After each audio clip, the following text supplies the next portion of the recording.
Yeah, hi. So today I'm going to continue sharing on how God speaks to us. As usual, you can find a full video on YouTube or Instagram. The channel is Heaven First CC. All right, so we started to talk about how God speaks to us, and we talked about the fact that God speaks to us directly through our reasoning, right? That your reasoning can be inspired. Okay, so as a Christian, you don't need to discard or throw away your reasoning. Hebrews chapter 8 verse 10, it says, I'll put my laws in their minds and I will write it upon their hearts, right? So that's what we looked at the last time. And today we want to continue, right, in how God speaks to us. Now, the other way God speaks to us is our intuitions through our hearts, right? He said, I will write them upon their hearts.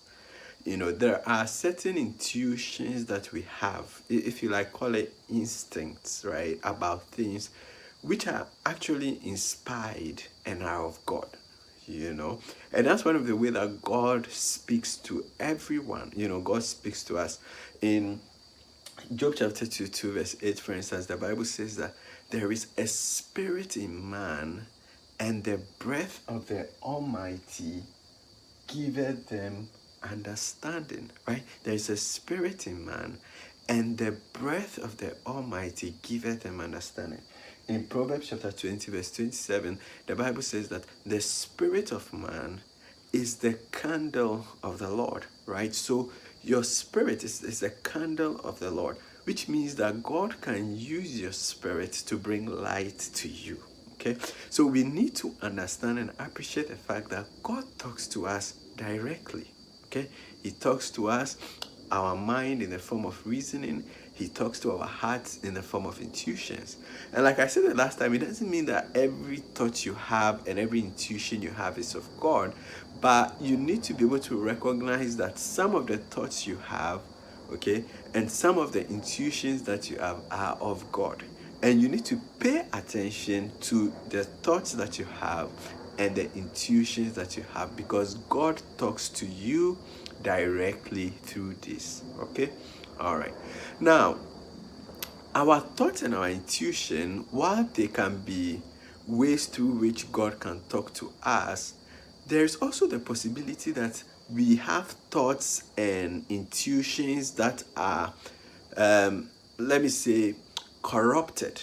Okay, one of the problems with humans, as we are, is sin, or if you like, self-centeredness. Okay, and the self-centeredness that we have can sometimes corrupt our reasoning, corrupt our intuitions, right? So God is trying to speak to us, and because of our selfishness and our self-interestedness, we are prone to sometimes distort what it is that God is trying to tell us. Okay, let me take an example. Before the example, someone once shared that it's very difficult to make a man understand something when his salary depends on not understanding it, right? And it's just an interesting quote, but it goes to tell us something that, like, often our reasoning and our intuitions, right, can be influenced by, like, our selfish interests. I remember a few years back when President Obama was the leader of the US, right? And, in his last year, someone in the Supreme Court passed away, and, so as president, he was supposed to appoint a judge, right? Now, the Republicans who didn't want him to appoint the judge, right, came up with an argument.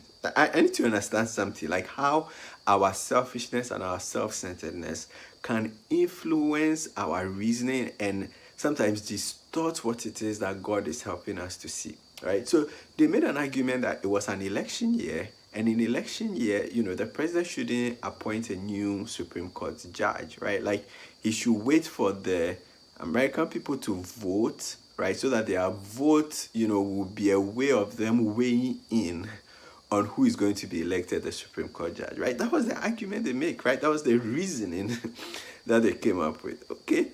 Now, interesting enough, who said God doesn't have a sense of humor?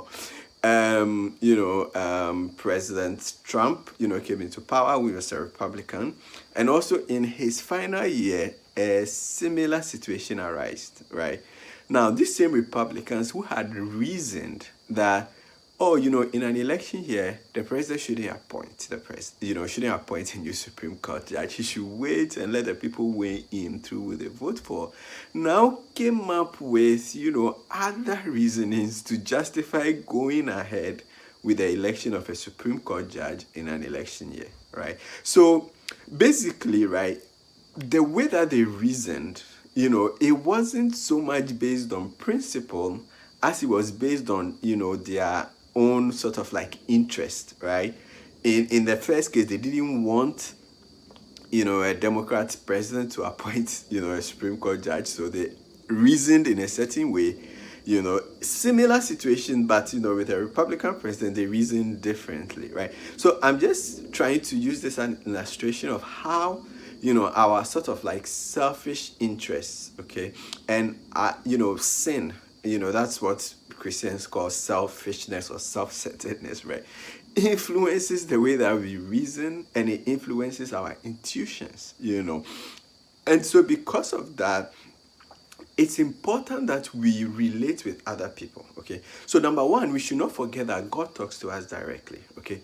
Through our reasoning, through our mind, it talks to us through our hearts, through our intuitions.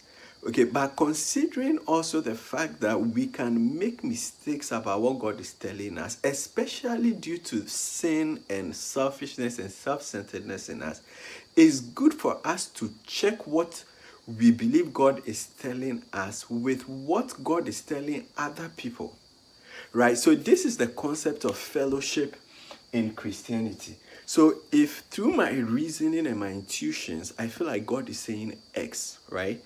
Now, I'm not the only one that God talks to, okay? God talks to other people. So then I can check with other people and say, okay, what's God telling you as well?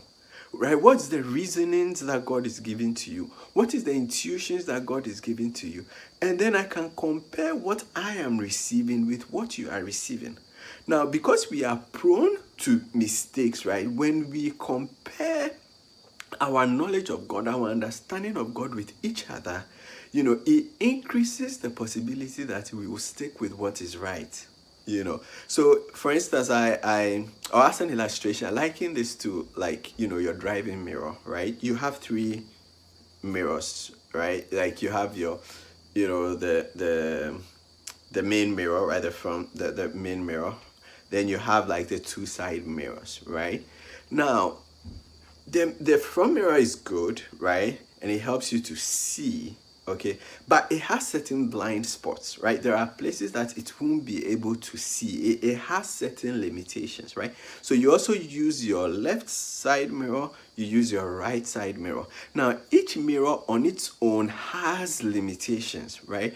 But there is greater safety when you are looking in the front mirror, you are looking in the left side mirror, you are looking in the right side mirror. That increases the probability that the perspective that you have, the view that you have, what you are seeing is correct, okay? And so that is why we have in Christianity what we call fellowship, right? Where we listen to what other believers are saying. We listen to what religious leaders who are also other believers are saying, right? And then we listen to what God is telling us directly through our minds and our intuitions. And at the end of the day, we compare, okay? Now, the danger in the way that people approach, for instance, like this paradigm of pastor says Christian, like people, whatever pastor says, let's do it, right? And they ignore what their own reasoning is telling them, right? What God might be inspiring through their reasoning, their intuitions. They ignore all of that. And all they do is, hey, religious leader has talked. Whatever he says, let's do. This is what we call the pastor says Christianity, right? And the problem they don't realize is that the religious leader can also similarly be mistaken. Their self-centeredness, their selfish interests can influence their reasoning and their intuitions so that they don't actually, like what they might be sharing with you, it's not correct or it's not wholly accurate. You see, so just as we cannot rely on just our front mirror in order to know what is like the correct and accurate thing, you cannot also just rely on whatever it is your religious leader says. The religious leader says anything, then you take it and then you flow with it, right? You'll be mistaken, you will crash, right? Similarly, you can't also just rely on yourself. I call that independent Christianity, right? So this is dependent Christianity. Pastor says Christianity, right? Everything your religious leader says, oh, let's go, let's do it, right? Then there's also something called independent Christianity, where it's like, oh, I don't need to fellowship with anybody. I don't need to meet with anybody to have any discussions or talk with anybody. It's between only me and God. Okay, that is also not a good paradigm, right? Because if you look at just your left side mirror, or you look at just your right side mirror, or you just look at your front, you see some things for sure, but there are going to be some things you will miss, right? And you have a danger of crashing, right? So what you need to do is to look in all three mirrors and sort of compare what all those three mirrors are telling you to help you arrive at a good and complete and sort of holistic perspective. Okay, so God talks to you directly through your mind and reasoning, through your heart, your intuition. You need to really pay attention to that. You need to recognize that, well, you can make mistakes, right? So it's important to listen to what's God telling other believers and what God telling other religious leaders, and also listen, but not to just put aside and whatever it is you are told you receive, because that also is going to cause you to crash, right? And then finally, another way that God has talked to us is through the scriptures. What are the scriptures? The scriptures are the writings of the apostles, right? Which we believe were inspired by God, right? God inspired the apostles to write. Okay. Now, these apostles, we consider them like a very, special group of people. And, and so they are also, and their writings, right, now also serve like as a resource, right, that can help us to also compare with other things, right? So basically, right, the way that God speaks to us is he talks to us directly through our mind, reasoning, our heart's intuitions, right?